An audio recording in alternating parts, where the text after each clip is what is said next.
In a sterile hospital room where wealth couldn't buy what mattered most, a dying billionaire whispered an impossible proposal to the one woman who could save him: "Marry me, and I'll give you everything except the one thing we both know I can't, my heart." But some transactions have a way of becoming real. Ethan Blackwell had mastered the art of buying everything except the one thing he desperately needed: more time. At 28, the heir to the Blackwell pharmaceutical empire was dying, a cruel cosmic joke, really, considering his family's fortune was built on keeping other people alive. The rare genetic condition coursing through his veins had a name longer than his list of genuine friends, which was saying something. Myelodysplastic syndrome with acute transformation, the doctors called it. Ethan called it a death sentence wrapped in medical jargon. The hospital's fluorescent lights had become his second home, each beep of the monitors a metronome counting down his remaining days. His father's lawyers had already drafted 17 versions of his will. 17. As if shuffling money between accounts would somehow make his impending death more palatable. As if deciding whether his art collection went to the Met or the Louvre would matter when he was 6 feet under. The private suite at Manhattan's most exclusive hospital was less a room and more a luxury hotel that happened to have medical equipment. Floor-to-ceiling windows overlooked Central Park, where normal people jogged and lived their ordinary lives, blissfully unaware that watching them had become Ethan's primary entertainment. His father had insisted on the suite. "Blackwells don't die in regular rooms," Richard had said, as if death cared about thread count and marble bathrooms. Ethan shifted against the pillows, feeling the Ford tug at his arm. The chemicals dripping into his veins were supposed to keep him stable, buy him time until they found a donor. But time, he'd learned, was the one commodity his billions couldn't manufacture. His phone buzzed. Another message from his mother, probably asking if he'd eaten. As if protein shakes and Jell-O cups constituted a reason to celebrate. He ignored it, staring instead at the abstract painting on the opposite wall, some piece his interior decorator had chosen because it evoked hope. It looked like someone had thrown paint at a canvas and called it art. Then again, it had probably cost $50,000, so who was he to judge? The door opened without a knock. Dr. James Morrison walked in, and something in his expression made Ethan's heart rate spike. The monitor beside him betrayed his sudden anxiety with a rapid beeping. "That good, huh?" Ethan said, forcing his voice into the sardonic tone that had become his armor. "Should I start saying my goodbyes?" Dr. Morrison pulled up a chair, a gesture he only made when delivering serious news. In the 6 months Ethan had been his patient, he'd learned to read the man's tells. Chair meant important. Standing meant routine. Hesitation meant bad. But Morrison was smiling. "We found a match," he said simply. The words hung in the air like a miracle Ethan didn't quite believe in. His mouth went dry. "You're serious?" 10 out of 10 markers. Perfect compatibility. Morrison slid a file across the sterile white sheets. "Her name is Aria Castellanos. She's a nurse here, actually. From Spain originally, working on a visa." Ethan's hands trembled slightly as he opened the file. A staff photo stared back at him, blonde hair pulled into a practical ponytail, blue eyes that seemed tired but kind, the hint of a smile that didn't quite reach her eyes. She looked young, maybe his age, maybe younger. She looked like someone who hadn't spent her life insulated by wealth. When can we schedule the transplant? Ethan asked, already imagining a future beyond these walls. He could travel. He could actually live instead of merely existing in this expensive prison. Morrison's smile faltered. There's a complication. Of course there was. Ethan set the file down, his brief surge of hope already deflating like a punctured tire. Let me guess, she's not interested in saving the life of a spoiled billionaire? Her visa expires in 3 weeks, Morrison said carefully. She's been trying to renew it, but immigration denied her application. If she's deported back to Spain before the transplant. He didn't need to finish the sentence. Ethan understood perfectly. Dead billionaire, wasted opportunity, life over at 28. Can't we pay for her visa? Hire lawyers? Ethan sat up straighter, ignoring the dizziness that came with the movement. My family has connections. We've explored every option, Morrison interrupted. Immigration law is strict, and her case doesn't meet the criteria for emergency extension. There's only one scenario where she could remain in the country immediately. The pause that followed felt loaded with implication. If she has immediate family here, Morrison continued, meeting Ethan's eyes with uncomfortable directness. A spouse, specifically. The irony wasn't lost on Ethan. He started to laugh, a sound that came out more bitter than amused. You're telling me that to save my life, I need to get married. I'm telling you it's an option. The only option, really, given the timeline. Ethan leaned back against the pillows, staring at the ceiling. He'd spent his entire adult life avoiding commitment like it was contagious, attending charity galas with an endless rotation of models whose names he forgot before dessert arrived. His mother had called him emotionally unavailable. His therapist had called him commitment phobic. His best friend had called him a rich idiot.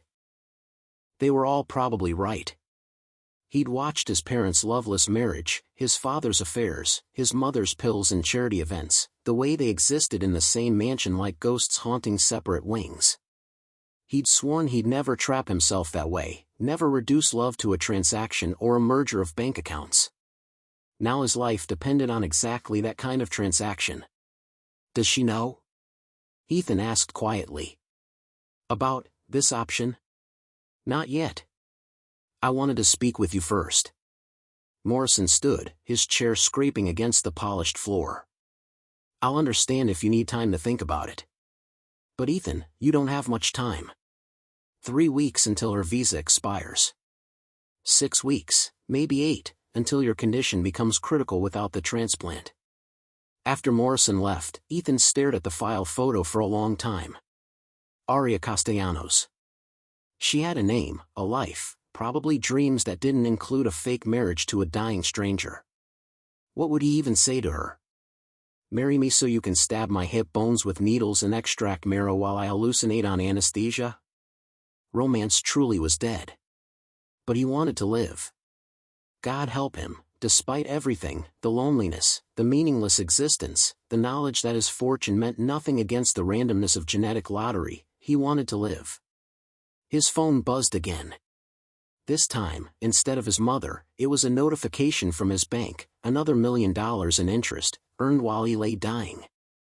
Money he'd never spend, accumulating like a score in a game he'd already lost. Unless. Ethan picked up the phone and called Morrison back.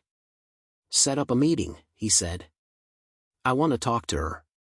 Are you sure? No, Ethan admitted. But desperation makes philosophers of us all, doesn't it? He hung up before Morrison could respond, his eyes returning to the photo. Aria Castellanos, the stranger who held his life in her genetic code. He wondered what her story was, what had brought her from Spain to New York, what she was running from or toward. He wondered if she'd laugh at his proposal or slap him.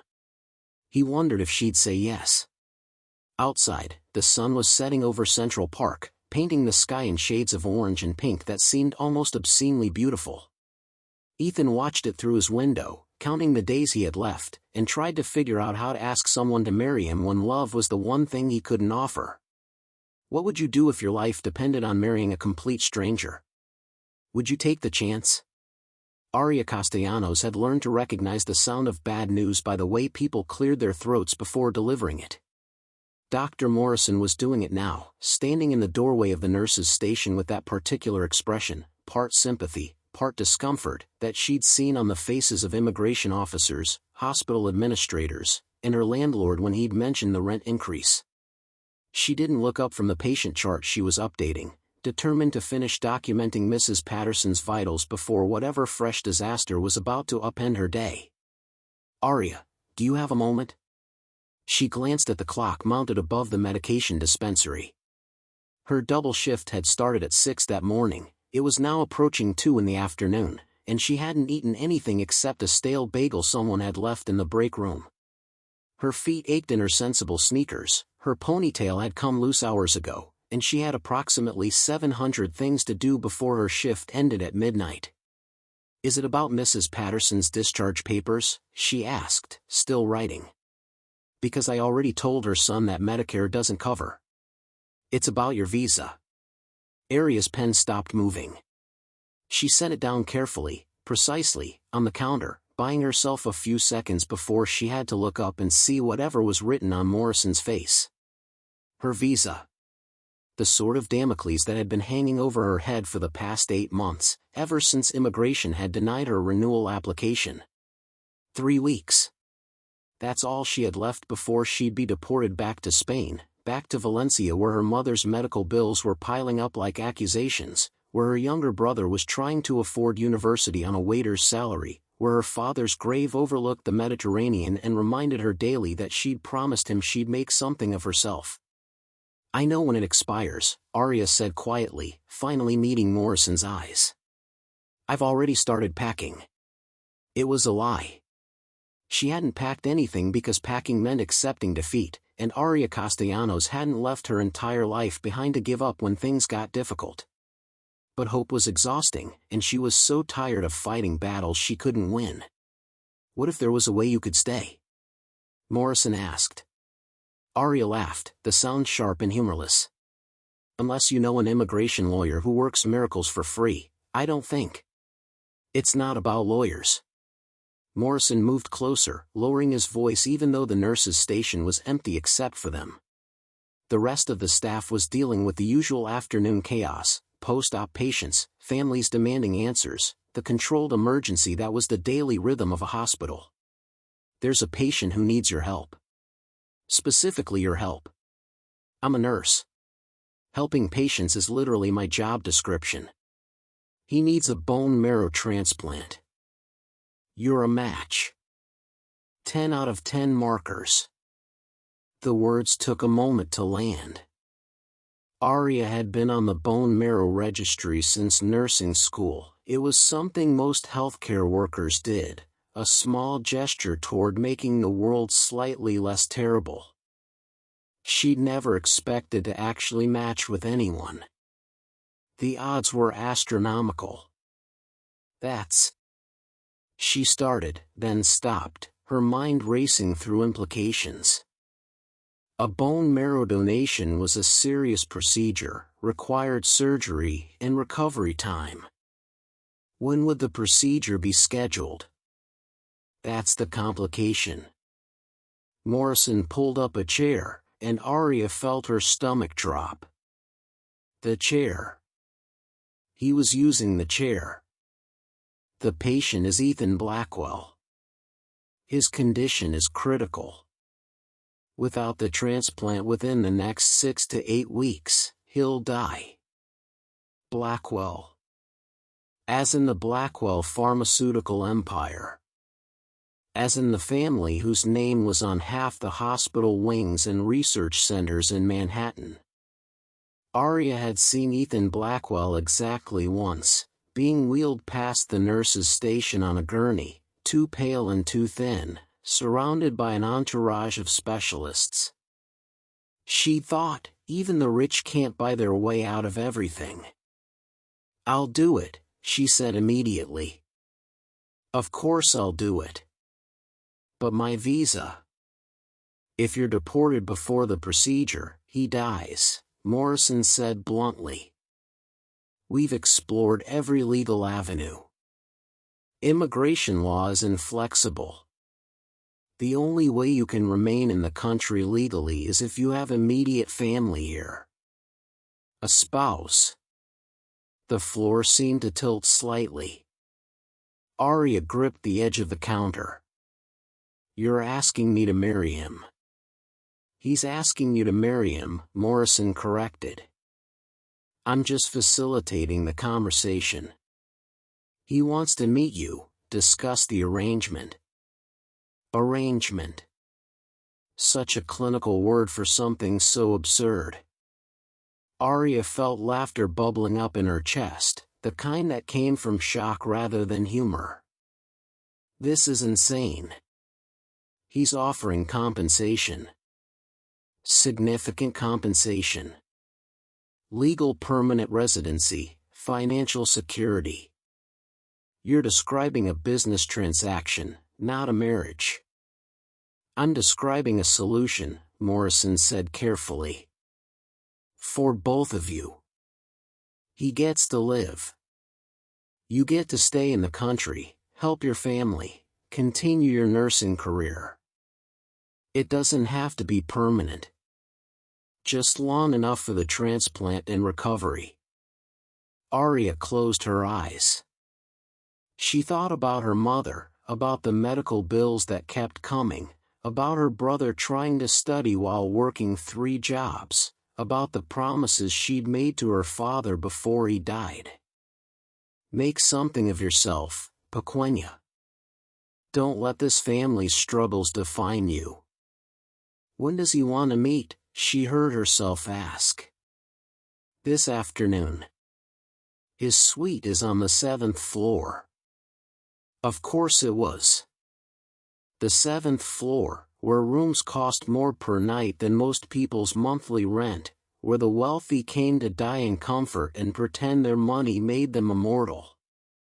Aria looked down at her wrinkled scrubs, at the coffee stain near her collar from this morning's spill, at her hands that smelled like antiseptic and hard work. She looked like what she was, a tired nurse at the end of a long shift. Not exactly bride material, even for a fake marriage. "Tell him I'll be there at 3, she said. "After I finish my rounds." The elevator to the 7th floor felt different from the ones serving the regular hospital floors. Quieter. More elegant. The walls were paneled in something that looked like real wood, and there was actual artwork, not prints, but paintings, hanging at eye level.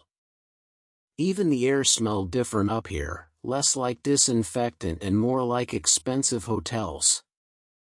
Aria had changed out of her coffee-stained scrubs into the spare set she kept in her locker, pulled her hair back into a fresh ponytail, and tried to convince herself this was just another patient meeting.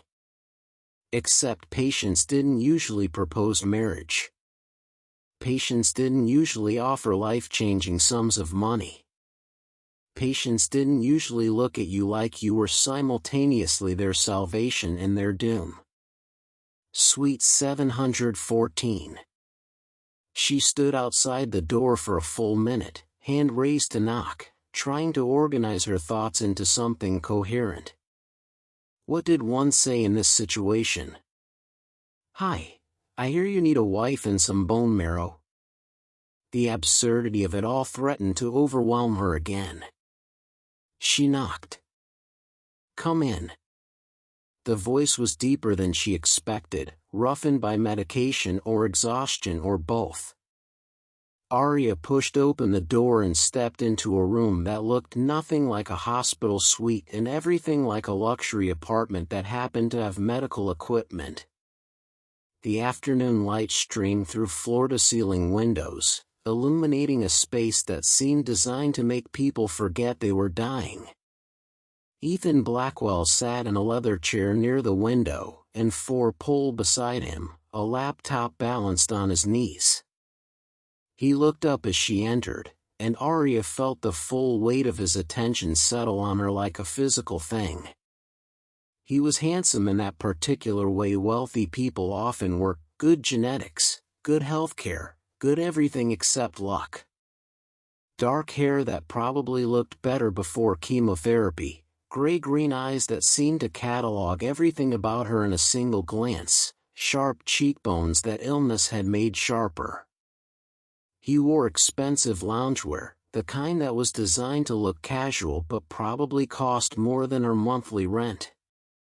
"You must be Aria," he said, setting the laptop aside and standing with obvious effort.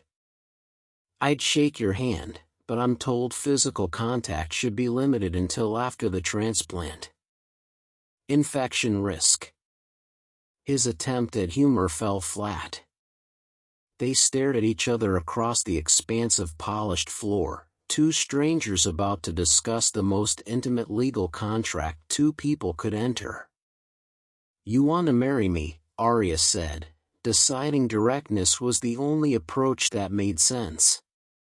"So I can stay in the country long enough to donate bone marrow that will save your life."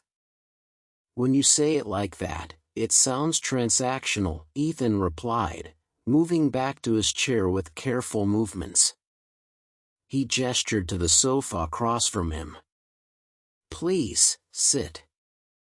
Let's talk about this like rational adults entering into a mutually beneficial arrangement." Aria didn't sit. She crossed her arms instead, studying him. "It is transactional. That's literally what a transaction is. I prefer to think of it as mutually beneficial symbiosis. I prefer to think of it as insane." Something flickered across his face: surprise, maybe, or appreciation. He'd probably expected her to be deferential, grateful, awed by his wealth and generosity. Instead, she stood in his $7,000 a night hospital suite and called his proposal insane. "Fair enough," he said after a moment. "It is insane. But desperation makes philosophers of us all. Or in my case, it makes me willing to marry a complete stranger to avoid dying before my 30th birthday." The honesty disarmed her slightly. Aria moved to the sofa, perching on its edge like she might need to escape at any moment. "What exactly are you proposing?" "Marriage in name only," Ethan said, his voice businesslike now. "We file the paperwork, satisfy immigration requirements, go through whatever interviews or processes are necessary. You stay in the country, we schedule the transplant, you recover, and then," he paused, "then we divorce quietly. 6 months, maybe a year. However long it takes to make everything legally sound." "And in exchange?" $2 million, he said simply. $1 million deposited in an account of your choosing immediately after the wedding. The second million after the transplant is complete and successful. Plus, I'll cover all your legal fees, immigration costs, and donate an additional $1 million to the hospital's free clinic in your name." The number hit her like a physical force. $2 million. It was more money than she'd earn in a lifetime of nursing. It was her mother's medical bills paid. It was her brother's university tuition covered. It was freedom from the crushing weight of debt and desperation that had defined her life since her father died. It was also completely, utterly insane. "You're negotiating with your life," Aria said slowly. "Do you understand how desperate that sounds?" "I'm intimately familiar with desperation," Ethan replied. "I've been living with it for 6 months. watching my body fail, knowing my billions can't buy the one thing I need. So yes, I understand exactly how desperate I sound. The question is, are you desperate enough to say yes? The brutal honesty of it stole her breath. No pretense, no romance, no illusions. Just two desperate people considering a transaction that might save them both. Why me? Aria asked. Beyond the genetic compatibility, I mean. You're rich.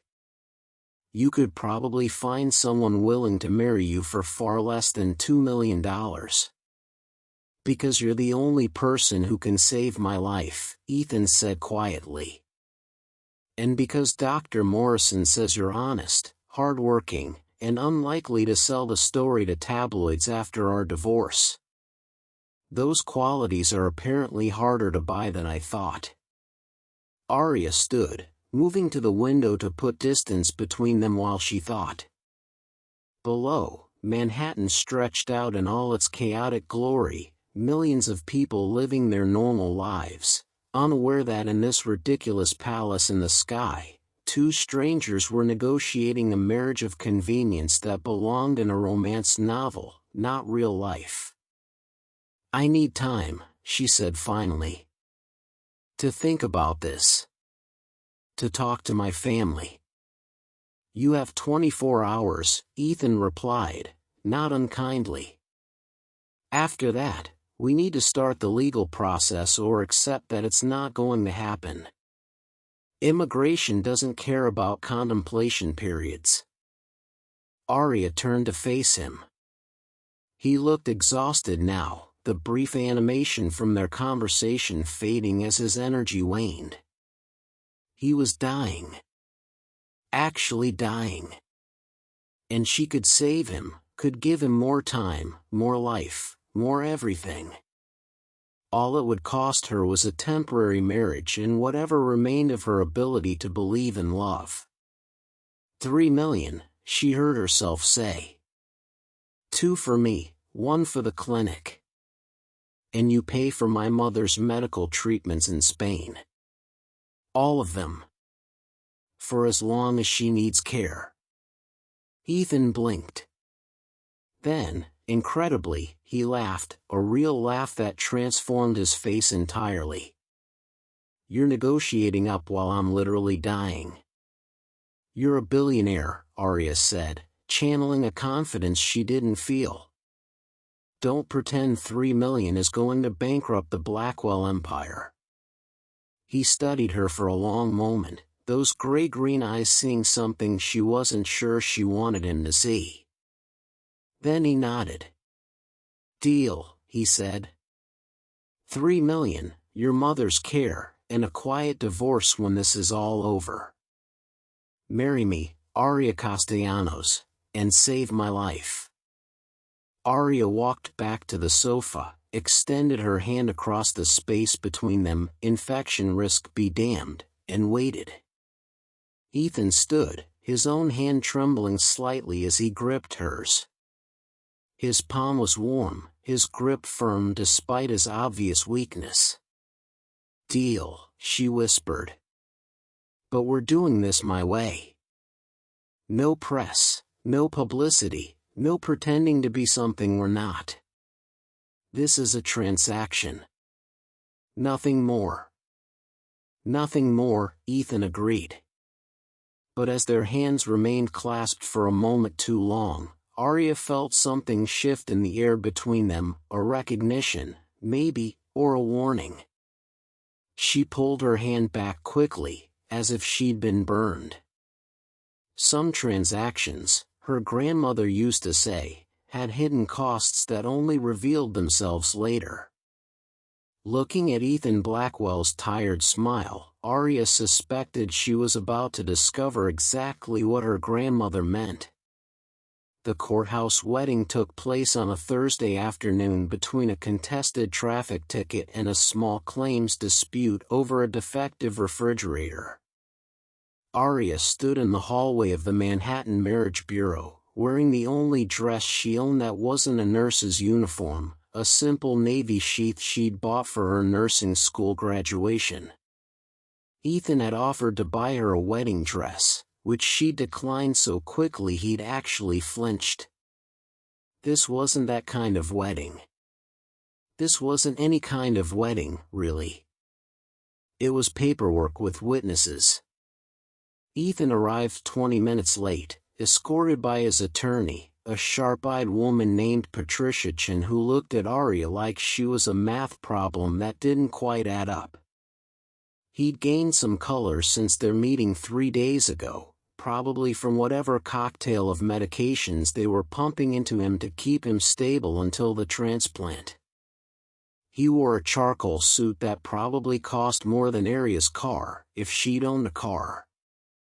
"Sorry," he said, breathless. Dr. Morrison insisted on one more round of tests before he'd sign off on letting me leave the hospital. "You left against medical advice, didn't you?" Aria asked, recognizing the particular brand of exhaustion that came from arguing with doctors. A ghost of a smile crossed his face. "Let's call it a negotiated departure." Patricia Chin stepped forward, extending a leather portfolio. "Ms. Castellanos, these are the contracts we discussed. Prenuptial agreement, postnuptial specifications, divorce terms, and the financial arrangements. Everything is negotiated." Aria took the portfolio with hands that wanted to tremble but refused on principle. She'd reviewed earlier drafts with the lawyer Ethan's people had hired for her, a kind woman named Susan who'd explained every clause in terms Aria could understand. $3 million. Her mother's medical care. A clean divorce after the transplant. Everything documented, everything legal, everything cold and transactional. "There's one addition," Patricia continued, pulling out a separate document. "Mr. Blackwell insisted on including a clause that protects you if anything goes wrong with the procedure. If the transplant fails, if he doesn't survive, you still receive the full amount. Plus an additional $1 million for your trouble." Aria's eyes snapped to Ethan. "That's not, we didn't discuss." "Consider it insurance," Ethan said quietly. "You're taking a risk too. Surgery, recovery, binding yourself legally to a dying man. I'm not going to leave you with nothing if this goes wrong." "You mean if you die?" "I mean if the universe decides to be consistent with its track record of screwing me over." Patricia cleared her throat. "The judge is ready. We should proceed." The ceremony took 7 minutes. Judge Rodriguez was a tired-looking woman in her 50s who'd clearly performed hundreds of these civil ceremonies. She recited the legal requirements with the enthusiasm of someone reading a phone book, pausing only to ensure both Aria and Ethan understood they were entering into a legal marriage with all rights and responsibilities therein. "Do you, Ethan James Blackwell, take Aria Castellanos to be your lawfully wedded wife?" "I do." His voice was steady, businesslike. This was a merger, not a marriage. "Do you, Aria Castellanos, take Ethan James Blackwell to be your lawfully wedded husband?" Aria looked at the man standing beside her, this stranger who needed her bone marrow to survive, who'd offered her millions to play pretend, who looked at her with eyes that held more loneliness than any human should carry. She thought about her mother, about her brother, about the promises she'd made and the prices she'd paid. "I do," she whispered.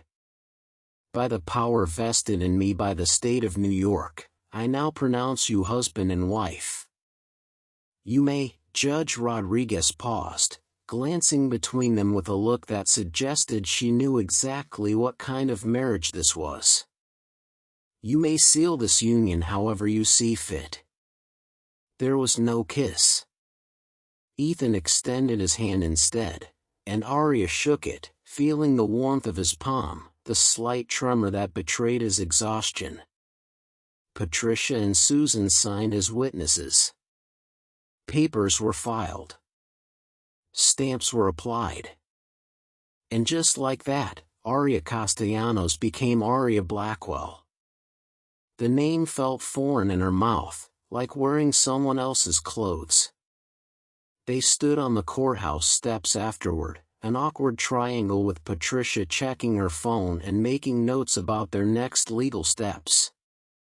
Aria clutched her copy of the marriage certificate, the paper feeling heavier than it should. "There's an immigration interview scheduled for next week," Patricia said without looking up. "You'll need to demonstrate a credible relationship. Shared residence, joint accounts, evidence of cohabitation. The standard." "Wait, shared residence?" Aria looked between Patricia and Ethan. "We didn't discuss living together." "Immigration fraud investigators are thorough," Patricia replied. "Separate residences would raise immediate red flags. You'll need to maintain the appearance of a legitimate marriage, at least until the transplant is complete and your status is secure." Ethan shifted his weight, looking uncomfortable for the first time since she'd met him. "I have a penthouse in Tribeca. 4 bedrooms. You'd have your own space, your own bathroom. We'd barely see each other. Except when immigration officials show up for surprise visits," Patricia added. "Which they will." Aria felt the walls of this arrangement closing in. A marriage certificate was one thing. Living with a stranger, living with her husband, God, that word, was something else entirely. But refusing now would jeopardize everything.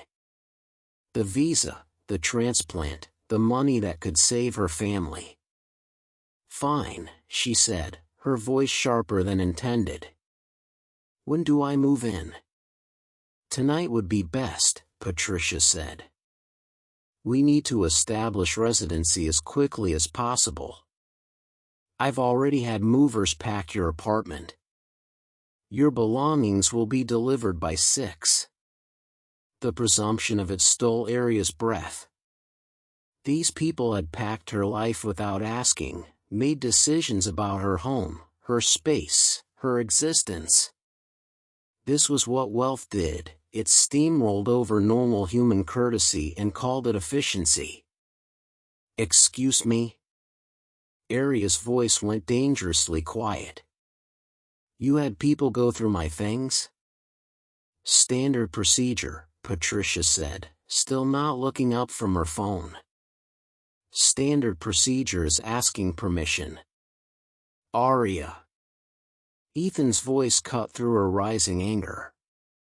He looked at Patricia with an expression that could freeze water.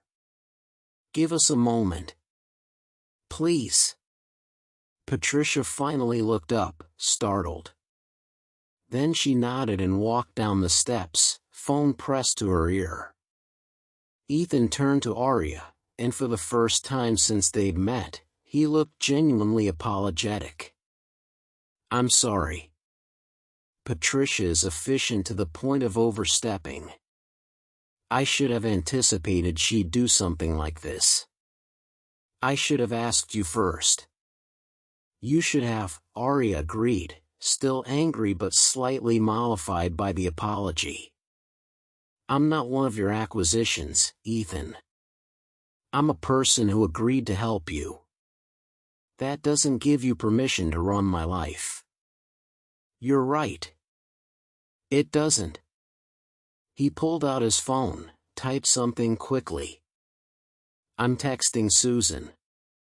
She'll supervise the movers tonight, make sure everything is packed the way you want it. And Aria? If you need more time, if you want to delay the move, We'll figure something out." The offer surprised her. She'd expected him to pull rank, to remind her of their contract, to use his wealth and power to force compliance. Instead, he gave her a choice. "Tonight is fine," she said after a moment. "But in the future, ask me before making decisions about my life. Even if we're pretending to be married, I'm not actually your wife." Something flickered across his face, hurt, maybe, or recognition. Understood. They stood in uncomfortable silence, two people bound by law and necessity but separated by everything else that mattered. Aria looked at her marriage certificate again, at their names printed side by side in official lettering, and wondered what her father would have thought of this moment. Make something of yourself, Pequena. She'd made herself into a billionaire's wife through bone marrow and desperation. Somehow, she didn't think this was what he'd meant. The penthouse occupied the entire 42nd floor of a glass tower in Tribeca that Aria had walked past 100 times without ever imagining she'd live there. The lobby alone had probably cost more than her entire apartment building, all marble and modern art, and a doorman who looked like he moonlighted as a fashion model. "Mrs. Blackwell," the doorman said with a respectful nod as she entered behind Ethan. "Welcome home, Mrs. Blackwell." The name hit her like a slap every time someone used it. Aria forced a smile and followed Ethan to the private elevator, because of course he had a private elevator, trying not to stare at her reflection in the polished brass doors. She looked exhausted, rumpled, like someone playing dress-up in a life that didn't belong to her. The elevator rose silently, and Aria's ears popped from the altitude. 42 floors above the city. She'd spent her entire life at ground level, sometimes below it, in basement apartments and subway stations and the kinds of places where you learn to sleep through sirens. Now she was ascending into a different world entirely. The doors opened directly into the penthouse. Not into a hallway, not into a foyer, into the actual living space, as if the entire floor was Ethan's private domain. And it was breathtaking. Floor-to-ceiling windows wrapped around three sides of the space, offering panoramic views of Manhattan that made Aria's breath catch. The city spread out below like a glittering carpet, the Hudson River a dark ribbon to the west, the chaos of downtown stretching south. The sunset painted everything in shades of amber and rose, and for a moment, Aria forgot to be angry about the presumption of moving her here without asking. "Your room is this way," Ethan said, his voice carefully neutral as he led her through the open-concept living area.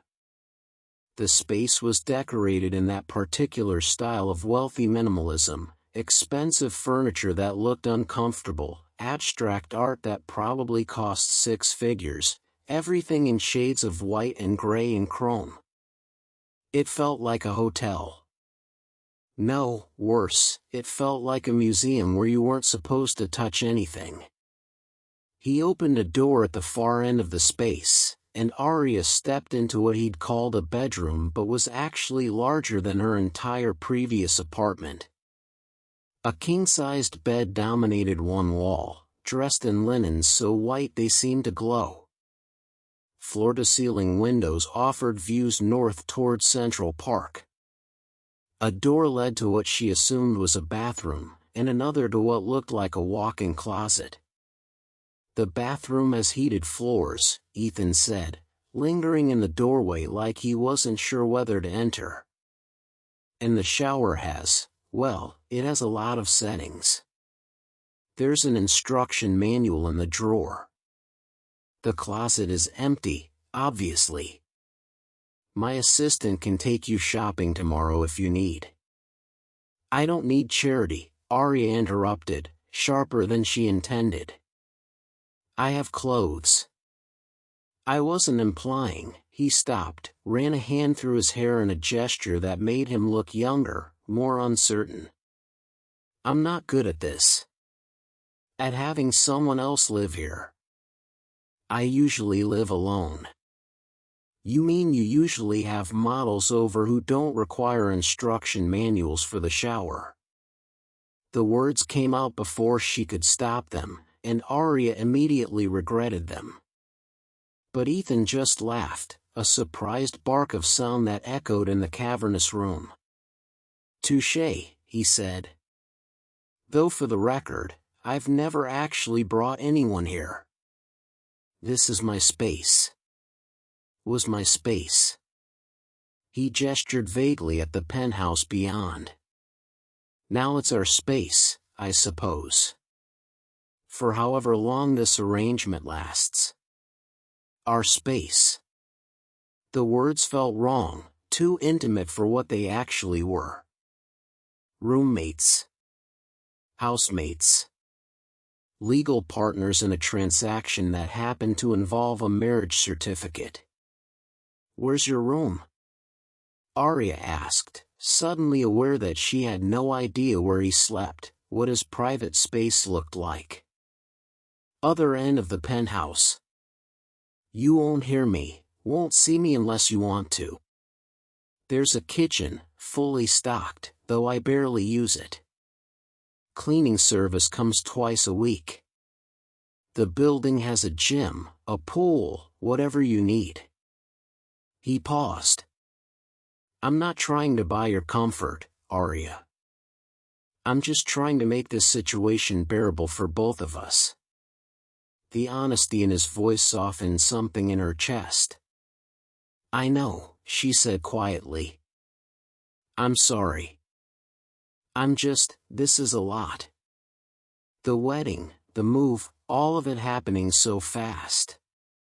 We can slow down, Ethan offered. Take tonight to settle in. Tomorrow we'll figure out the rest. He left her there, closing the door softly behind him, and Aria sank onto the edge of the bed. The mattress was so soft it felt like floating. Through the windows, Manhattan glittered in the twilight, millions of lights coming alive as darkness fell. Somewhere down there was her old life, the cramped apartment, the double shifts, the constant anxiety about money and visas and whether she'd make it through another month. Up here was a different kind of anxiety. The kind that came from living in a glass tower with a dying stranger she'd married for money. Her phone buzzed. A text from her mother, Mi amor, are you okay? You haven't called in days. Aria stared at the message, trying to figure out how to explain.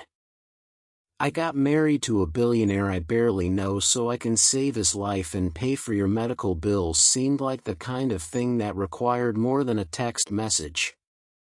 She called instead. Mama, she said when her mother answered, her voice cracking slightly on the word. I have news. An hour later, after explaining everything to her mother, who'd reacted with a mixture of shock, concern, and pragmatic approval that only Maria Castellanos could manage, Aria emerged from her room to find Ethan in the kitchen. He'd changed into sweatpants and a t-shirt, looking more human than he had in the suit. He was standing at the stove, stirring something in a pan that smelled like garlic and tomatoes. The sight was so incongruous, this billionaire heir cooking in his own kitchen, that Aria stopped in the doorway. You cook? She asked. He glanced over his shoulder, offering a tired smile. I heat things up. There's a difference. I had my assistant stock the fridge with actual food, figured you might be hungry. There's pasta, if you want some. Aria hadn't eaten since the stale bagel that morning. Her stomach answered before she could, rumbling loudly in the quiet penthouse. Ethan's smile widened. I'll take that as a yes. She moved into the kitchen, which was all gleaming marble countertops and professional-grade appliances that looked like they'd never been used. You don't have a private chef? I fired him, Ethan said, dividing pasta between two bowls. He kept trying to make me eat kale. I'm dying. I should at least get to eat carbs. The dark humor should have felt wrong, but somehow it didn't. Aria accepted the bowl he handed her, inhaling the steam rising from the simple pasta with marinara sauce. It smelled like comfort, like home, like something her father used to make on Sunday afternoons. They ate at the kitchen island, perched on bar stools that probably cost more than most furniture sets, looking out at the city lights. The silence between them wasn't comfortable exactly, but it wasn't hostile either. It was the silence of two people trying to figure out how to exist in the same space. Tell me about your family, Ethan said after a while. Your mother, your brother. The people you're doing this for. Aria set down her fork, surprised by the question. She'd expected him to keep things transactional, businesslike. She hadn't expected him to care about the details of her life. My mother has rheumatoid arthritis, she said carefully. It's been getting worse. The medications she needs are expensive, and Spanish healthcare doesn't cover everything. My father died 3 years ago, heart attack. He was a fisherman, worked himself to death trying to keep us afloat. She paused, the familiar grief tightening her chest. My brother, Mateo, he's 22. Smart as hell, wants to be a doctor. But he's working 3 jobs just to afford university. I send money when I can, but it's never enough. And now it will be, Ethan said quietly. Now it will be, Aria agreed. Because I married a stranger and agreed to let doctors drill into my hip bones. When you put it that way, I sound like a villain in a fairy tale. More like a desperate prince who made a deal with the wrong witch. Ethan laughed, and Aria found herself smiling despite everything. There was something surreal about sitting in a multimillion-dollar penthouse, eating cheap pasta, joking about their absurd situation with a man who'd be dead without her bone marrow. What about you? She asked. Your family. Your father built this empire. What does he think about his heir marrying a nurse to save his life? Something dark flickered across Ethan's face. My father thinks I should have been more careful about my genetics. He's not exactly the sentimental type. My mother. He trailed off, staring at his half-eaten pasta. My mother pretends everything is fine, even when it isn't. Especially when it isn't. She's very good at pretending. So this is genetic? Aria asked carefully. Your condition? 50-50 chance I'd inherit it, Ethan said. I won the worst lottery. My older sister, Caroline, she's fine. Healthy, married to some hedge fund manager, living in Connecticut with 2 kids and a golden retriever. She got the good genes. I got the death sentence. The bitterness in his voice was almost tangible. Aria wanted to reach out, to offer comfort, but she didn't know how. They weren't friends. They weren't really married. They were 2 people bound by necessity and contracts and the strange intimacy of shared desperation. The transplant will work, she said instead, forcing conviction into her voice. You're going to survive this. You sound very certain for someone who just met me. I'm a nurse. We're professionally optimistic. It's in the job description, right after dealing with bodily fluids and not strangling difficult patients. Ethan smiled, a real smile that reached his eyes and transformed his entire face. I'm going to hold you to that optimism. When I'm 90 and complaining about my hip replacement, I'm blaming you. Deal, Aria said. When you're 90, I'll be 79 and too old to care about your complaints.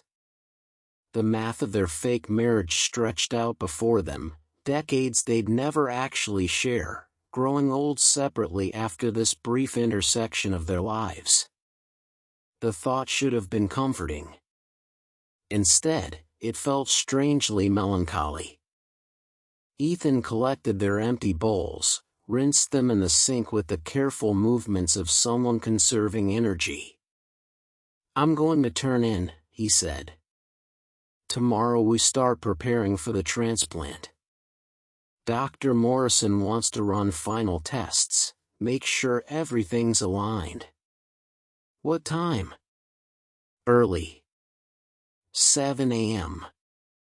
I can have my driver take us. I'll take the subway, Aria interrupted.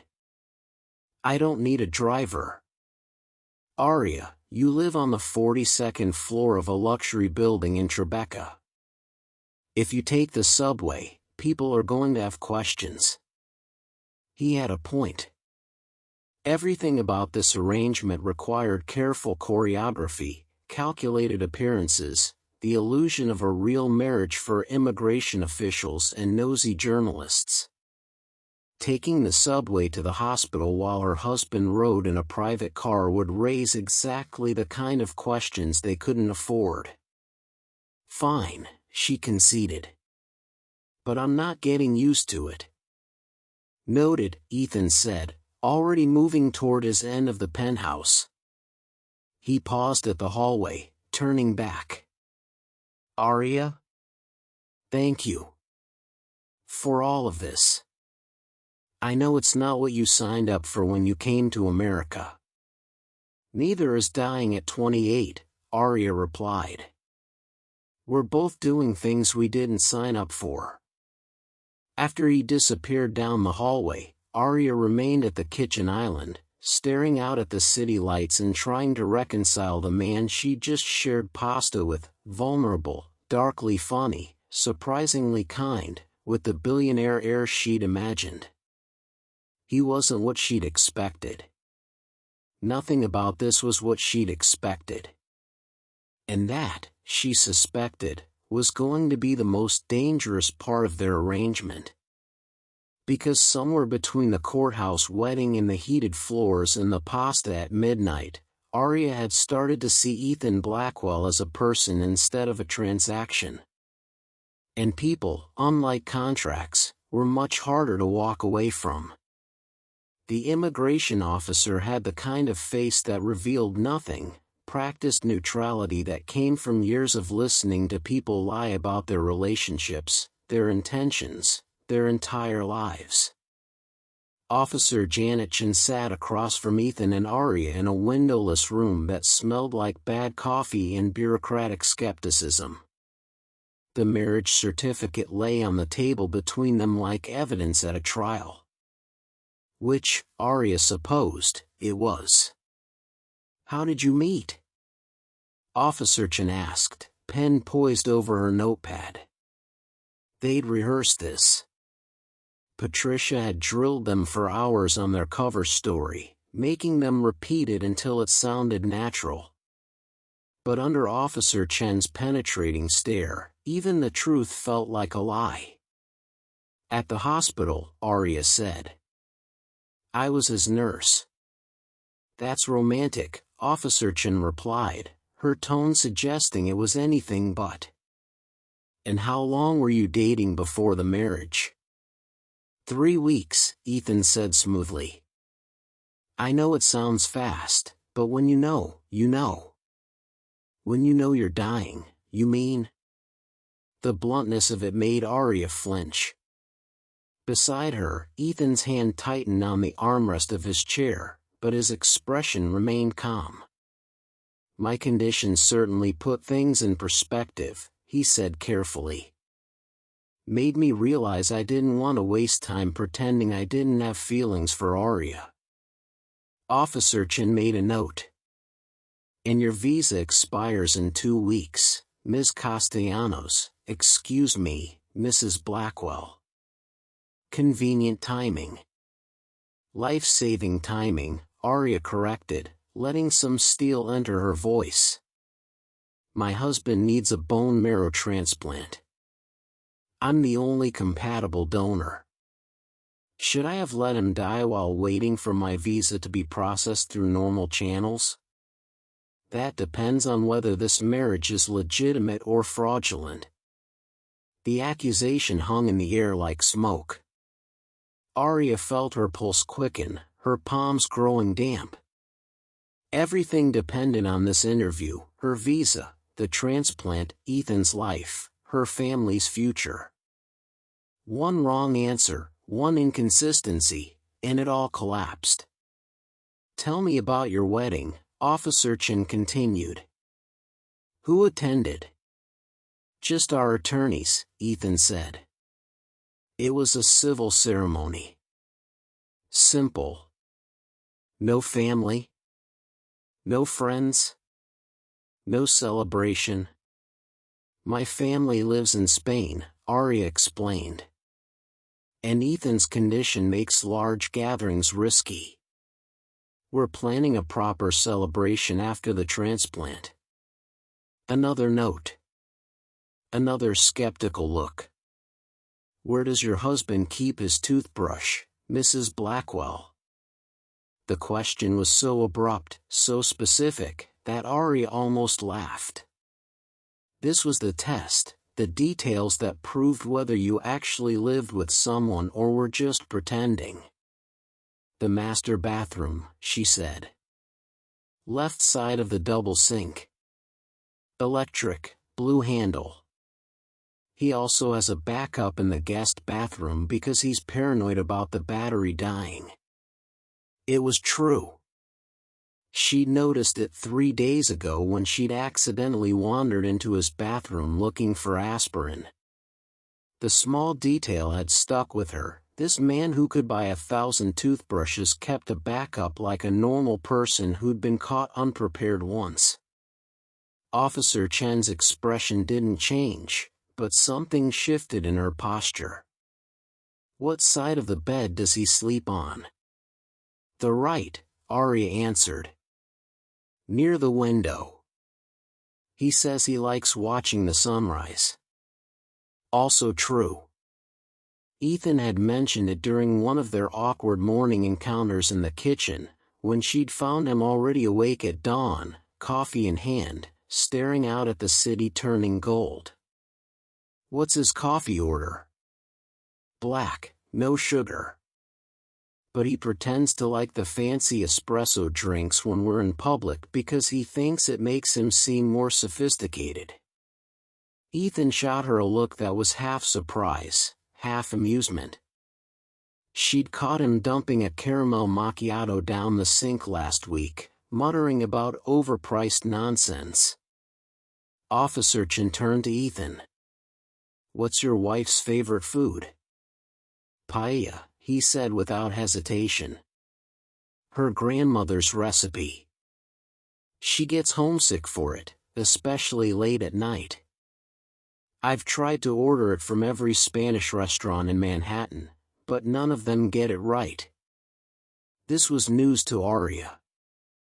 She hadn't realized he'd noticed her melancholy on those evenings when she scrolled through old photos of family dinners in Valencia, didn't know he'd been trying to fix it with takeout orders. "Where did you propose?" Officer Chen asked him. "The hospital," Ethan said, and for the first time, his voice softened with something genuine. "In my room, hooked up to machines, probably looking like death." Not exactly romantic. But Aria said yes anyway. The truth of it, the real desperation behind their arrangement, leaked into his words despite their preparation. Officer Chen watched them both carefully, her pen still, her expression unreadable. "What attracted you to your husband, Mrs. Blackwell?" "Aside from the obvious financial security." The question was designed to provoke, to see if Aria would get defensive. Instead, she thought about pasta at midnight, about dark humor in the face of death, about the way Ethan apologized when his attorney overstepped, about his backup toothbrush and failed attempts to find good paella. "He doesn't treat me like I'm less than him," Aria said quietly. "I've worked in hospitals long enough to know how wealthy patients usually treat nurses, like servants, like we're invisible. Ethan never did that. Even before this. He saw me. Really saw me. It wasn't rehearsed. It wasn't part of Patricia's script. It was just true." Officer Chen studied them for a long moment, then closed her notebook. "I'll be conducting a home visit within the next 2 weeks. Unannounced. I expect to find evidence of genuine cohabitation, shared spaces, personal items, the mundane reality of married life. If this marriage is fraudulent, I will discover it, and there will be consequences. Do you understand?" "Yes," they said in unison. "You're free to go." They didn't speak until they were in the car, safely away from the federal building and Officer Chen's penetrating stare. Ethan's driver navigated through midday traffic while they sat in the back seat, the silence stretching between them. "That was terrifying," Aria said finally. "You were brilliant," Ethan replied. "The toothbrush detail, how did you even know about that?" "I pay attention," she said. "It's a nurse thing. We notice details people don't realize they're revealing. Like me dumping expensive coffee? Like you being thoughtful enough to order paella from every Spanish restaurant in Manhattan." Ethan looked out the window, a muscle working in his jaw. "None of them were right, though. I failed at that particular gesture." "The gesture mattered," Aria said softly. He turned to look at her then, and something passed between them, a recognition that their arrangement was evolving beyond contracts and transactions, becoming something more complicated. More dangerous. "The home visit," Aria said, breaking the moment. "We need to make the penthouse look more lived in. More believable." "What did you have in mind?" "Your place looks like a museum. No personal photos, no clutter, nothing that suggests two people actually share a life there." She pulled out her phone, making notes. "We need pictures of us together. We need my things mixed with yours. We need evidence that we're not just roommates with a marriage certificate." "So we stage it," Ethan said. "So we make it real," Aria corrected. "Real enough to pass inspection. Real enough that Officer Chen finds exactly what she's looking for. Real enough to fool everyone, including themselves." That was the part she didn't say out loud, but as Ethan nodded agreement and they headed back to the penthouse to construct their elaborate fiction, Aria couldn't shake the feeling that they were crossing a line they couldn't uncross. Pretending to be married was one thing. Learning to live together, to know each other's habits and preferences, to care about paella and sunrise views, that was something else entirely. That was how real marriages began. Building a life in photographs. They started with photographs. Aria stood in front of Ethan's bathroom mirror, holding her phone at arm's length while he hovered awkwardly behind her, trying to figure out where to put his hands. This was ridiculous. They were two adults who couldn't figure out how to take a simple selfie together. Put your arm around my waist, Aria instructed. Like you actually like me. I do like you, Ethan said, sounding offended. I married you. For bone marrow. Not exactly a romance novel. His arm wrapped around her waist, tentative at first, then firmer.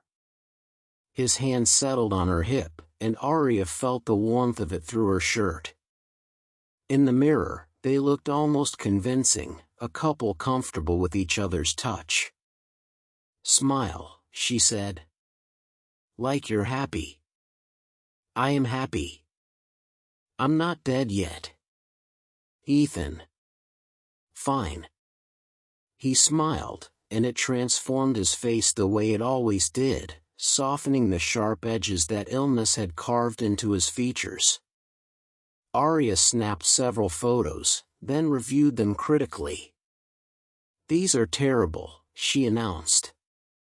We look like hostages trying to convince our captors we're being treated well. That's because we're staging evidence for immigration fraud, Ethan pointed out. It's hard to look authentic when you're literally being inauthentic. Aria lowered the phone, meeting his eyes in the mirror. We need to actually spend time together. Real time, not just performing for cameras. How are we supposed to convince Officer Chin we're married when we barely know each other? What do you suggest? Date nights? Couples therapy? Maybe, Aria said, surprising herself with the words. Not therapy. But dates, yes. Dinner, movies, normal things couples do. We documented, build a history. Ethan was quiet for a moment, his hand still on her waist. You want to date your fake husband.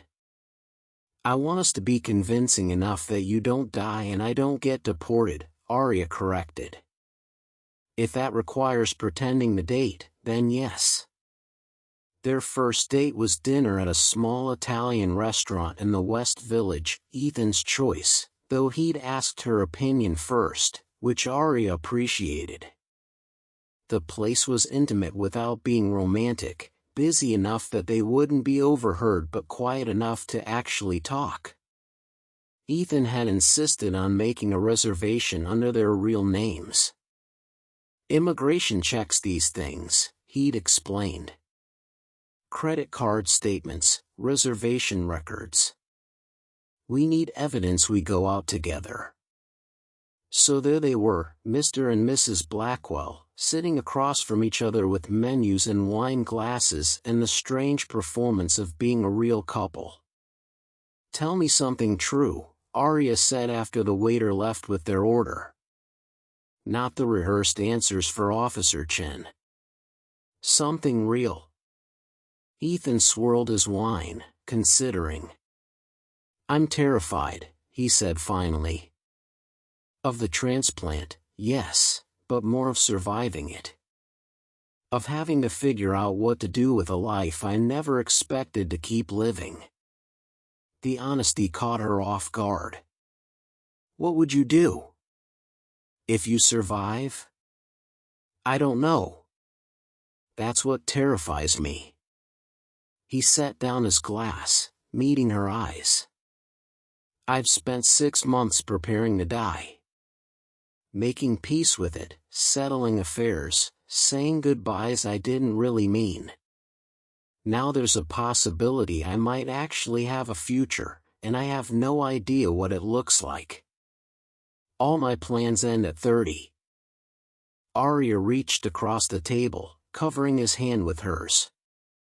The gesture was instinctive, meant to comfort.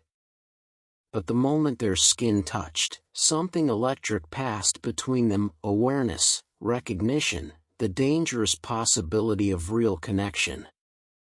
She pulled her hand back quickly. You'll figure it out, she said. One day at a time. That's all any of us can do. Is that what you did? After your father died? The question was gentle, but it still hurt. I ran, Aria admitted.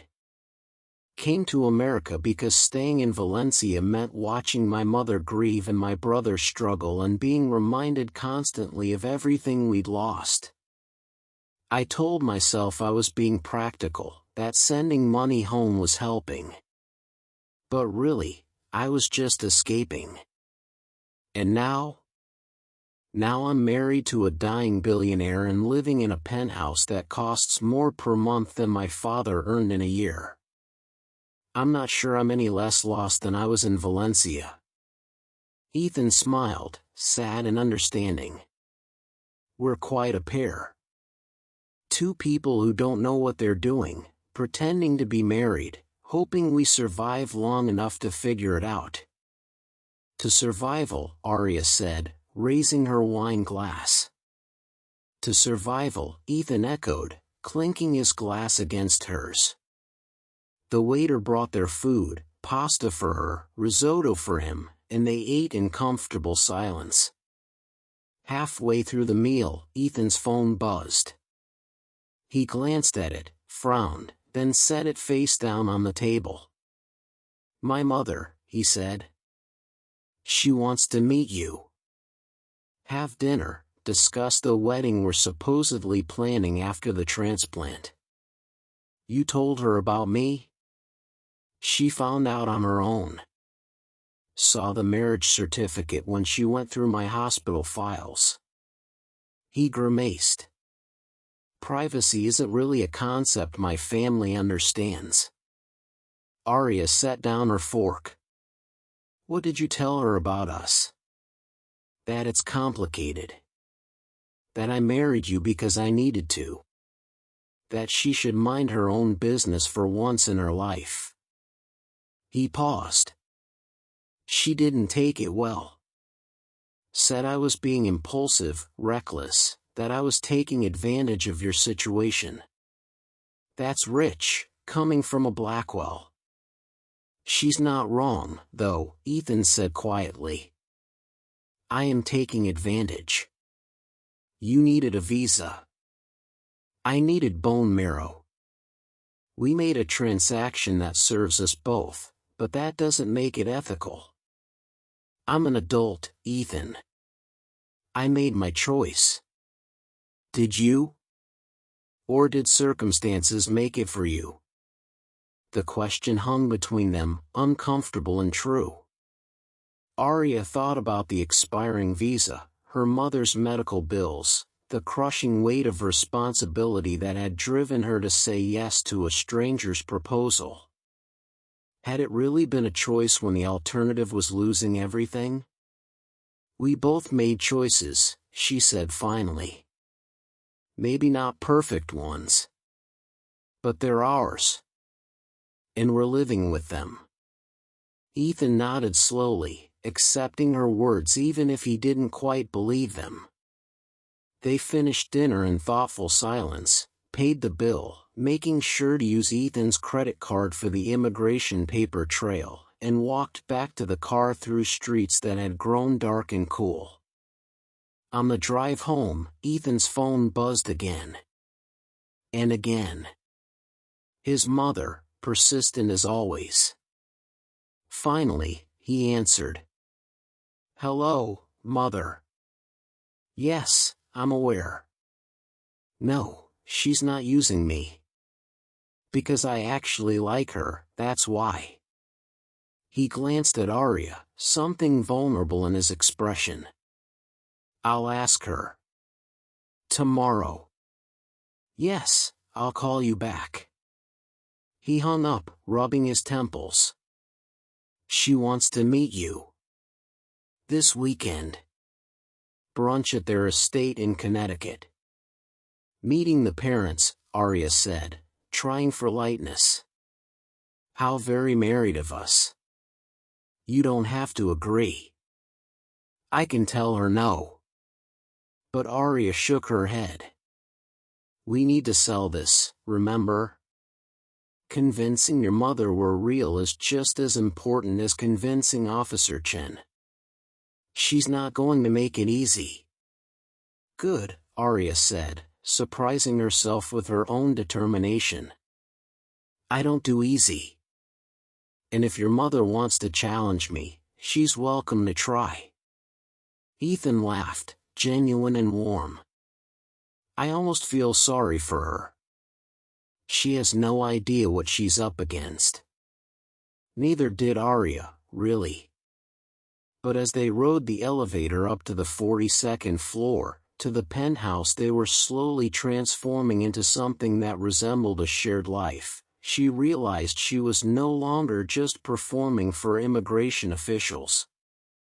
She was fighting for something more complicated than a visa or a transaction. She was fighting for the possibility that their elaborate fiction might become something real. Meeting the Blackwells. The Blackwell estate in Connecticut looked like something from a period drama, all manicured lawns, ancient oak trees, and a mansion that could house a small village. Aria stared out the car window as they drove up the circular driveway, trying not to feel intimidated by the sheer wealth on display. My mother believes in making statements, Ethan said dryly, watching her reaction. This is her statement that old money matters more than new money, which apparently matters more than no money at all. Comforting, Aria muttered. Ethan reached over, squeezing her hand. The gesture was meant to be reassuring, but his palm was clammy with nerves. If she's awful, we leave. I don't care if we've only been here 5 minutes. Your mother can't be worse than immigration officers who think we're criminals. You underestimate Victoria Blackwell's capacity for judgment. The front door opened before they reached it. A woman in her mid-50s stood in the entrance, perfectly coiffed blonde hair, pearl necklace, expression that could freeze water. Victoria Blackwell looked like she'd been born wearing designer clothing and had never experienced a moment of genuine discomfort in her life. Ethan, she said, not moving to embrace him. You're late. We hit traffic, Ethan replied evenly. Mother, this is Aria. My wife. Victoria's gaze swept over Aria like a scanner cataloging defects. The navy dress Aria had chosen, her nicest outfit, suddenly felt cheap under that assessment. Her shoes looked scuffed.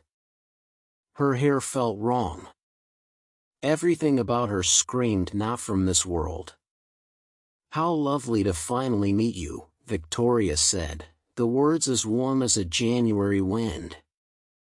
Please, come in. Your father is waiting in the dining room.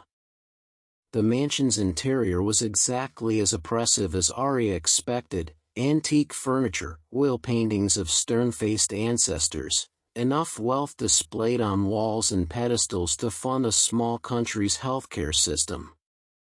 They followed Victoria through corridors that felt designed to remind visitors of their insignificance. Richard Blackwell sat at the head of a dining table that could seat 20, reading the Wall Street Journal like his son's arrival wasn't worth acknowledging. He was an older, harder version of Ethan, same bone structure, same gray-green eyes, but none of the warmth or vulnerability. Father, Ethan said. This is Aria. Richard finally looked up, his gaze as calculating as his wife's had been cold. The nurse who married my dying son. How mercenary of you both. Aria felt Ethan tense beside her, but she spoke before he could. How practical of us both, she corrected smoothly. Your son needed bone marrow. I needed a visa. We found a mutually beneficial solution. A transaction, Richard said. Not a marriage. Most marriages are transactions, Mr. Blackwell. The only difference is we're honest about it." Something that might have been respect flickered in Richard's eyes. Victoria, however, looked appalled.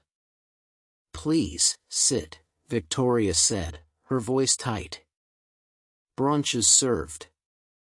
The meal was excruciating. They ate eggs Benedict and fresh fruit while Victoria asked questions designed to expose Aria as a fraud. Where did she grow up? What did her parents do? How exactly had she ended up in America?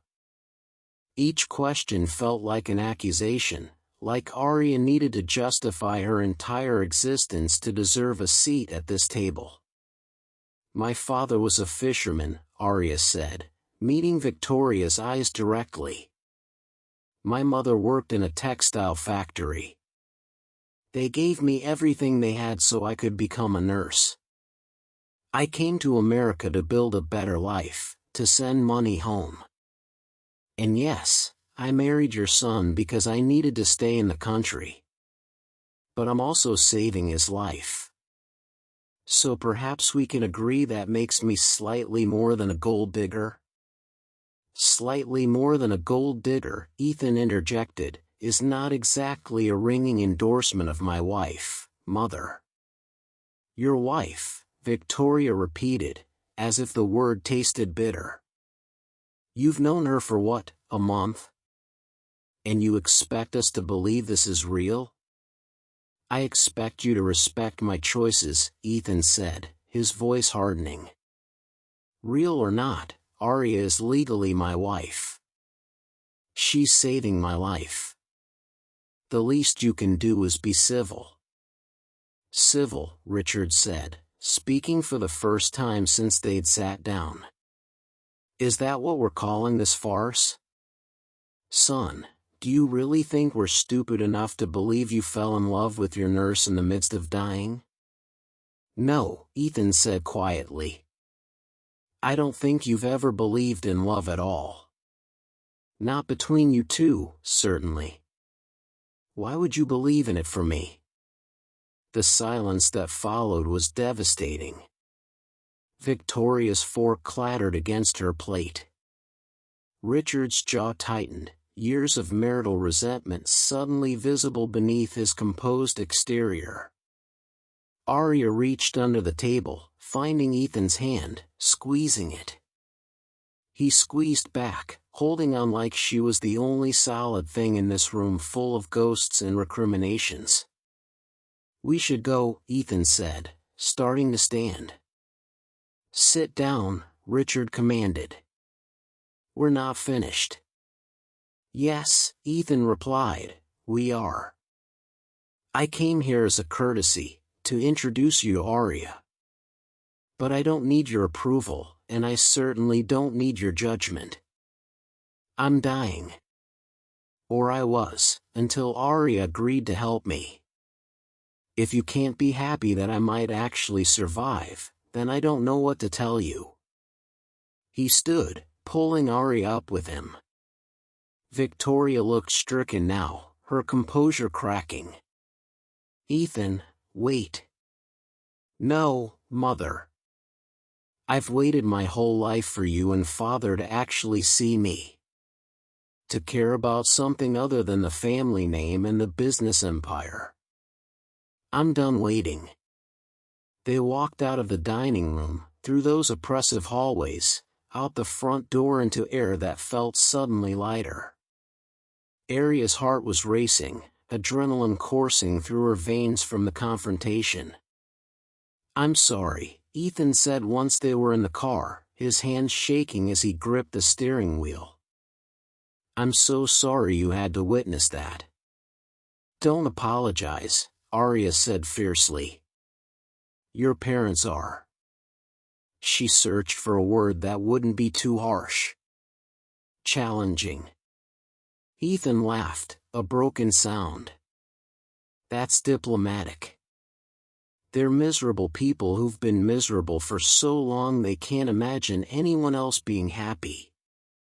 Even their dying son." Aria reached over, turning his face toward her. You're not dying anymore. Remember? We're going to do the transplant, you're going to survive, and you're going to build whatever life you want. Without their approval. What if I want a life that includes you? The words came out raw, unplanned. Ethan looked as surprised by them as Aria felt. She should pull back. Should remind him this was temporary, transactional, that emotional entanglement was exactly what they'd agreed to avoid. But sitting in his car outside his parents' mansion, seeing the vulnerability in his eyes, Aria couldn't make herself say any of that. Then we'll figure it out, she whispered. Together. Ethan leaned forward, his forehead resting against hers. They stayed like that for a long moment, breathing the same air, balanced on the edge of something neither of them had planned for. From the mansion's window, Victoria Blackwell watched them, her expression unreadable. She pulled out her phone, dialing a number she'd hoped never to use. "It's Victoria Blackwell," she said when someone answered. "I need information on Aria Castellanos. Everything you can find. I don't care what it costs." Because if her son was going to throw away the Blackwell name on a nurse from Spain, Victoria was going to make certain this woman was worthy of it. The transplant. The morning of the transplant arrived with the kind of surreal clarity that made everything feel too real and not real enough simultaneously. Aria woke at 5 a.m., though she hadn't really slept. She'd spent the night staring at the ceiling of her bedroom, listening to the distant sounds of the city below, thinking about needles and bone marrow and the man sleeping at the other end of the penthouse whose life depended on what happened today. She found Ethan already awake, standing by the living room windows in his hospital-mandated pre-op clothing, watching the sunrise paint Manhattan in shades of gold and pink. "Couldn't sleep either?" she asked softly. He turned, offering a weak smile. "Kept thinking about all the ways this could go wrong. Very productive use of my last potentially conscious hours." "It's going to work," Aria said, moving to stand beside him. "Dr. Morrison has done this procedure hundreds of times. You're young, otherwise healthy." "And you're terrified," Ethan interrupted gently. "I can see it in your eyes. You don't have to pretend otherwise."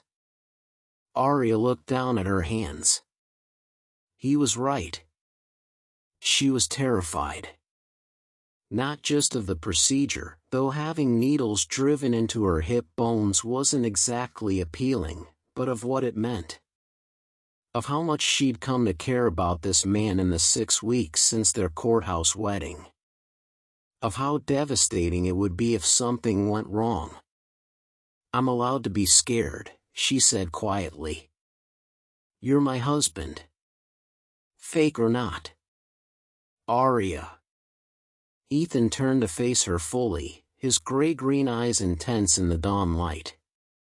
"When this is over, when I survive, because I am going to survive, I want to talk. About us. About what this is becoming. Ethan. I know what we agreed to. Transaction, temporary, clean divorce when it's all over. But that was before I knew you. Before I learned that you snore when you're exhausted, that you cry during nature documentaries, that you've memorized my coffee order and my toothbrush location and the way I can't sleep without watching the sunrise." He took her hand, his thumb tracing circles on her palm. "That was before I started falling for you." The words hung between them like a confession, like a promise, like the most dangerous thing either of them could admit. "We can't do this now," Aria whispered, even as her heart raced. "Not before the surgery. It's too much." "You're right." Ethan squeezed her hand once, then released it. Then. When we're both thinking clearly and not operating on fear and adrenaline. The car arrived to take them to the hospital at 6. They rode in silence, hands clasped between them, watching the city wake up around them.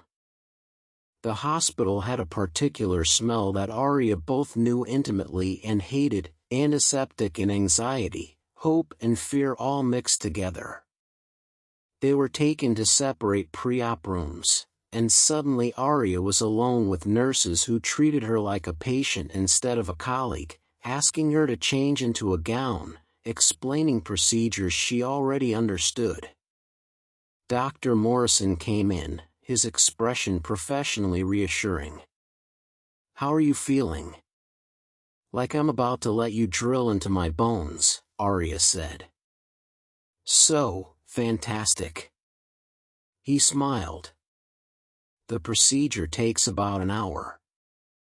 General anesthesia, so you won't feel anything. When you wake up, you'll be sore for a few days, but nothing unmanageable." Ethan's procedure starts simultaneously in the adjacent OR. "If everything goes well, we'll have him in recovery by noon." "And if everything doesn't go well?" Morrison's expression sobered. "Then we deal with it." "But Aria, the odds are in his favor. This is a perfect match. His body should accept the transplant without complication." "Should." The word carried so much weight, so much possibility for failure. "Can I see him?" Aria asked. "Before we go in?" Morrison checked his watch, then nodded. 5 minutes. "I'll have them wheel you to his room." Ethan looked smaller in the hospital bed, for lines running into his arms, monitors beeping a steady rhythm. He'd been crying, she could see the redness around his eyes, the way he tried to compose himself when she was wheeled in. "Hey," he said, his voice rough. "Fancy meeting you here." "Heard there was a party," Aria replied, trying to match his attempt at levity. "Thought I'd crash it." They looked at each other across the space between their beds, two people about to undergo surgery that would fundamentally change both their lives. "I'm scared," Ethan admitted. "Not of dying. I've made peace with that possibility. I'm scared of living and losing you. Of surviving this only to watch you walk away when our divorce is finalized." "Ethan. I know. After the surgery, we'll talk. But I needed to say it now, just in case. You've given me more than bone marrow, Aria. You've given me a reason to want to survive. A reason to imagine a future beyond these hospital walls." Tears blurred Aria's vision. "You're not allowed to die in there," she said fiercely. "Do you understand? I didn't marry you and move into your ridiculous penthouse and meet your terrible parents just to lose you now. Is that a declaration of love disguised as a threat? It's whatever you need it to be." A nurse appeared in the doorway. "It's time," she said gently. They reached for each other across the space between beds, fingers barely touching. Ethan brought her hand to his lips, kissing her knuckles with a tenderness that broke something open in Aria's chest. "See you on the other side, Mrs. Blackwell," he whispered. "See you on the other side," Aria echoed. They were wheeled away in opposite directions, towards separate operating rooms where skilled surgeons would try to save Ethan's life with pieces of Aria's bone marrow. The last thing Aria saw before the anesthesia pulled her under was the hospital ceiling tiles passing overhead, and the last thing she thought was a prayer to a god she'd stopped believing in after her father died. "Please. Let him live. Let us have a chance. Then there was nothing but darkness and the sound of her own heartbeat, slowing, until even that faded away. When Aria woke, her first thought was pain. Her hips ached with a deep, bone-level soreness that made even breathing uncomfortable. The recovery room swam into focus, monitors, nurses, the antiseptic smell she knew so well. "Welcome back," a nurse said, checking her vitals. "The procedure went perfectly. We extracted everything we needed." "Ethan," Aria croaked, her mouth dry. "How is he?" The nurse's expression shifted to something careful, something that made Aria's heart stop. "He's still in surgery. There were some complications." "What complications?" Aria tried to sit up, gasping as pain shot through her hips. "What happened?" "His body started rejecting the transplant immediately. The doctors are working to stabilize him now. Dr. Morrison will update you as soon as he can." Rejecting. The word echoed in Aria's mind like a death sentence. After everything, the marriage, the performance, the growing feelings neither of them had planned for, his body was rejecting her marrow. Rejecting her. Aria lay back against the pillows, staring at the ceiling, and felt tears slide down her temples into her hair. Somewhere in an operating room down the hall, Ethan Blackwell was fighting for his life with pieces of her inside him, and there was nothing she could do but wait. And pray to a God she still didn't believe in. "Please. Choose me." The hours that followed were the longest of Aria's life. She lay in her recovery bed, drifting in and out of consciousness, each time waking to ask the same question, "Ethan?" And each time receiving the same careful non-answer from nurses who'd clearly been instructed not to tell her anything until Dr. Morrison arrived. Finally, after what felt like days but was probably only 6 hours, Morrison appeared in her doorway. His surgical scrubs were wrinkled, his face exhausted, but he was smiling. "He's alive," Morrison said, and Aria felt something inside her chest unclench. It was touch and go for a while. His body initially rejected the transplant, a rare reaction we call engraftment syndrome. But we administered immunosuppressants, and the marrow took. He's stable now, in ICU, sleeping off the anesthesia. Aria closed her eyes, tears of relief sliding down her face.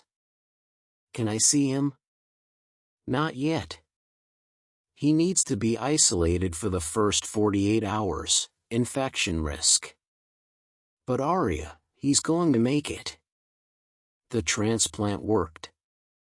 You saved his life."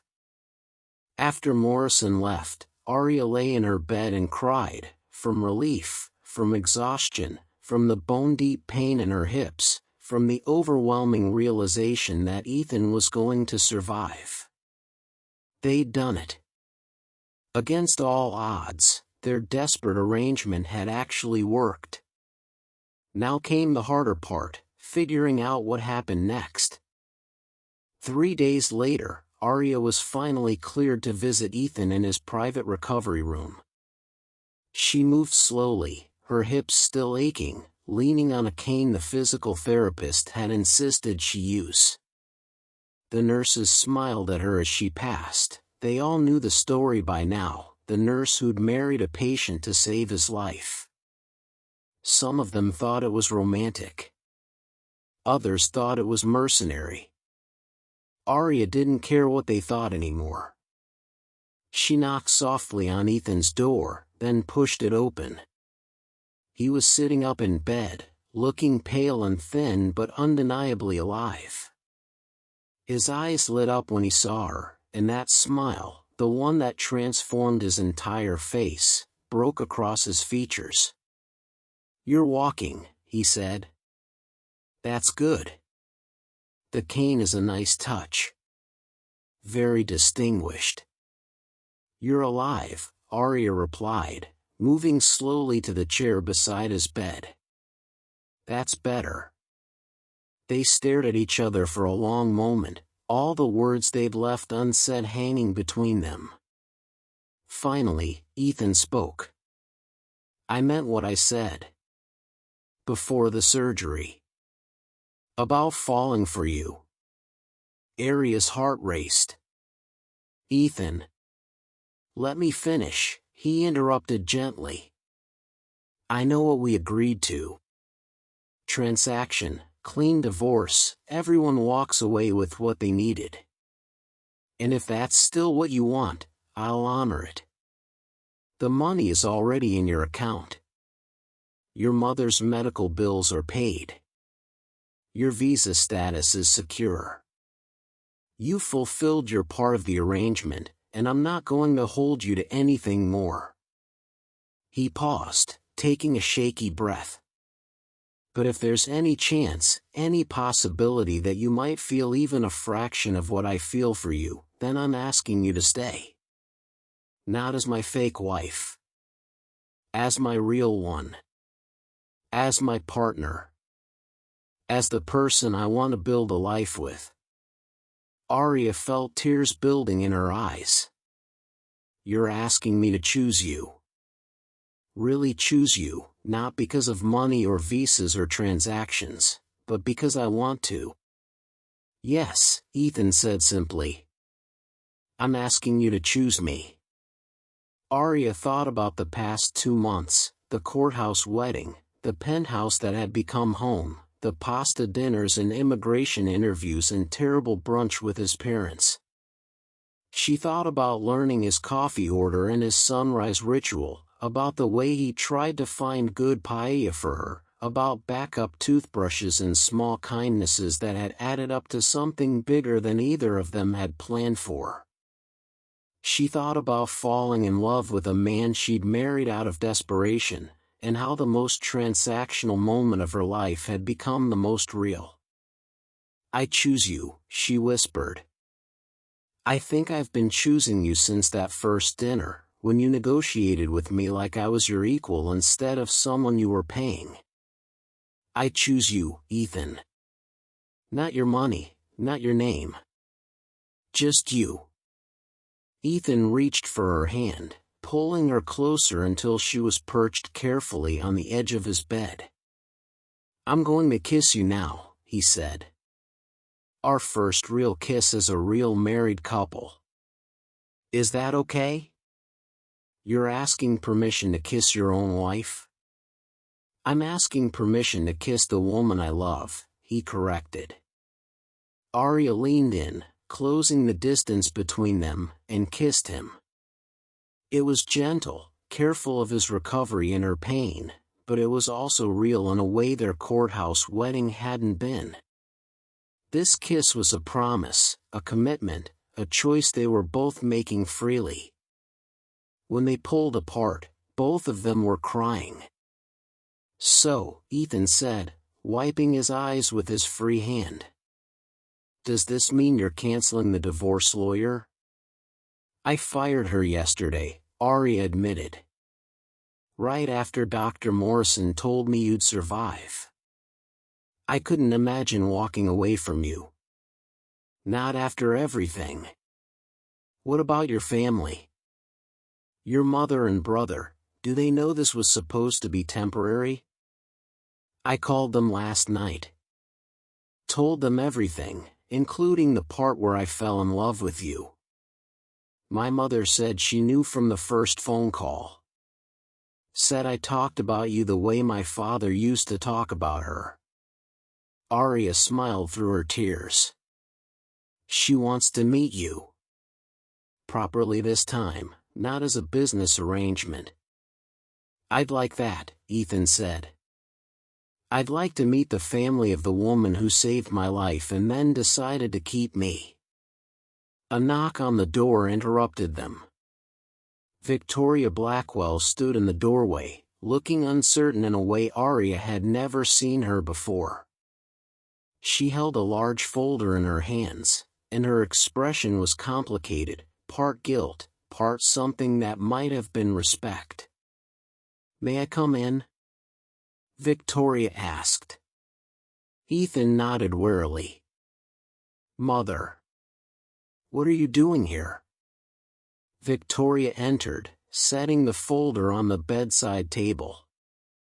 "I hired an investigator," she said bluntly, looking at Aria. "After brunch. I wanted to find something, anything, that would prove you were using my son. That this marriage was exactly the fraud I believed it to be." Aria felt Ethan tense beside her, but she squeezed his hand reassuringly. "And what did you find?" "Nothing," Victoria said, and there was wonder in her voice. "Nothing except exactly what you said. A woman who came to America to help her family. Who worked double shifts at this hospital and sent every spare dollar back to Spain. Who agreed to marry my son not out of greed but out of necessity, and who," her voice cracked slightly, "who fell in love with him anyway." She opened the folder, revealing the investigation report. "There's no criminal record, no hidden agenda, no secret boyfriends or elaborate schemes. Just a nurse who loves her family and apparently loves my son too." Victoria looked at them both, tears glistening in her eyes. "I came here to apologize. And to ask if you'd be willing to have dinner with us again. A real dinner, where we treat you like family instead of a threat." Aria looked at Ethan, who looked as stunned as she felt. "We'd like that," Aria said carefully. "But only if you understand that this marriage, this relationship, is real. Not a transaction, not a performance. Real." "I understand," Victoria said. "Better than you know. I've spent 30 years in a marriage that was exactly a transaction. Watching you two at brunch, seeing the way you looked at each other despite everything, it reminded me what marriage is supposed to be." She moved toward the door, pausing to look back. "I'm sorry, Aria. For judging you. For investigating you. For not seeing what was right in front of me." After she left, Ethan stared at the closed door in disbelief. Did my mother just apologize? And cry? Am I hallucinating from the pain medication? "I think she's human after all," Aria said. Maybe watching her son almost die put things in perspective. Or maybe, Ethan suggested, pulling her closer, seeing real love made her realize what she's been missing. 6 months later, Aria stood in the same courthouse where they'd gotten married, this time with an entirely different purpose. Officer Janet Chen reviewed the final paperwork for Aria's permanent resident status, her expression as neutral as it had been during their immigration interview. But when she stamped the approval, she allowed herself a small smile. "Congratulations, Mrs. Blackwell. Your status is now permanent. You're free to stay in the United States indefinitely." "Thank you," Aria said, but the words felt inadequate for the weight of what this meant. Freedom. Security. The ability to build a life here without fear of deportation. Outside the courthouse, Ethan waited with flowers, not roses, but sunflowers, her favorite, because he'd learned that detail in one of their late-night conversations. He looked healthy now, color back in his face, strength returned to his frame. The transplant had worked beyond anyone's expectations. "How does it feel?" he asked, handing her the flowers. "To finally be legally, permanently, irrevocably stuck with me?" Terrifying, Aria admitted. In the best possible way. They walked through Lower Manhattan, no longer strangers bound by desperation but partners choosing each other daily. Aria's mother and brother were visiting next week, a real visit, not a crisis, just family wanting to spend time together. The hospital had offered Aria a promotion to head nurse of the transplant ward. Ethan had started a foundation to help patients without insurance access bone marrow transplants, using his family's pharmaceutical connections for something meaningful. Their penthouse was no longer a museum. It was cluttered with Aria's nursing textbooks and Ethan's terrible attempts at cooking, with photos of them together, real moments, not staged ones, covering the walls. It looked like a home. It felt like a home. "I have something for you," Ethan said, stopping in the middle of the sidewalk. He pulled out a small velvet box, and Aria's breath caught. "Ethan, we're already married." "This is different," he interrupted, opening the box to reveal a simple gold band with a single diamond. "The first time, I gave you a contract and a marriage certificate. This time, I want to give you a ring. And a choice. Not because you need a visa or I need bone marrow, but because we choose each other. Every day, for the rest of our lives." Aria looked at the ring, then at the man holding it, the billionaire heir who'd proposed to a nurse out of desperation and ended up falling in love.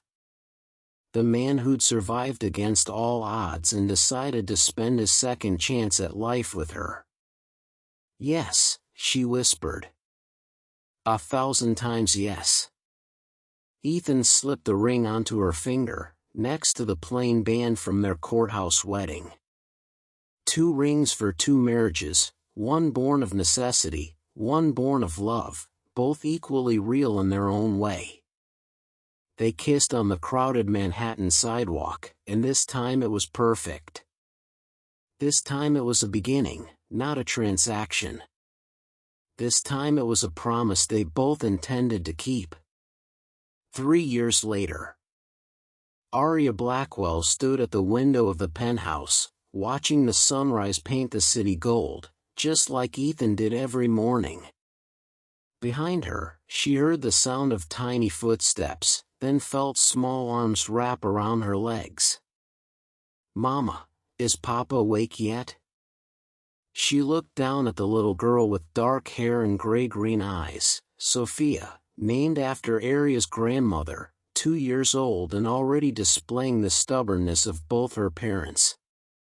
"Not yet, Pequeña," Aria said, lifting her daughter onto her hip despite the protest from her hips. The old bone marrow donation site still ached on cold mornings, a reminder of how their story began. "But we can go wake him up." They found Ethan in the kitchen, attempting to make pancakes and failing spectacularly, just like he did every Sunday morning. He looked up when they entered, his face breaking into that smile Aria had fallen in love with in a hospital room years ago. "My 2 favorite people," he said, abandoning the ruined pancakes to embrace them both. "How did I get so lucky?" "You married a nurse who saved your life," Aria reminded him, kissing his cheek. "And then you asked her to stay." "Best decision I ever made," Ethan said. "Even if I had to almost die to make it." Sophia squirmed between them, demanding attention and pancakes, and they laughed, a family born from desperation and lock-in bone marrow and love. A family that shouldn't exist by any logical measure but did anyway, because sometimes the most transactional moments led to the most real connections. Outside, Manhattan woke up to another day, millions of lives intersecting in ways big and small. And in a penthouse on the 42nd floor, Two people who'd married for all the wrong reasons proved that love could grow anywhere, even in the sterile halls of hospitals, even between strangers, even in the shadow of death. Especially there. Because sometimes, the best love stories began with someone whispering in the darkness, "Pretend to be my wife and save my life." And someone else brave enough to say, "Yes." What would you risk for a second chance at love, or life? Sometimes the most desperate moments lead to the most beautiful beginnings. Share your thoughts below. If you enjoyed this story, do well to like and subscribe to this channel and stay tuned to every of the stories we bring across your way.